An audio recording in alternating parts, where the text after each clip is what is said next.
ஏன் என்னை விட்டுட்டு வந்துட்ட சார்லி? உன்னை நான் எங்கெல்லாம் தேடின தெரியுமா?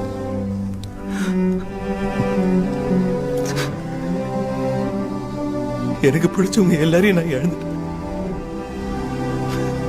ஆனா உன்னை மட்டும் எப்படியாவது காப்பாத்திடலாம்னு நினைச்சேன் சார்லி.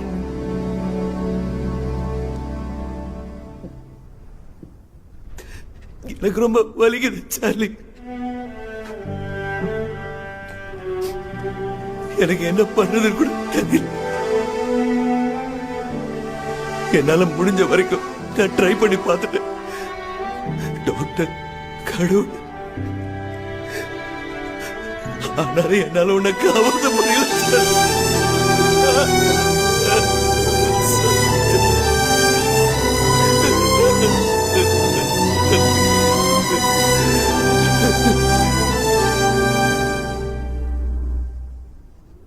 சார்லி, நான் அப்ப உங்களுக்கு இப்படி டான்ஸ் சொல்லி கொடுத்தேன்ல, அதை சொல்லு.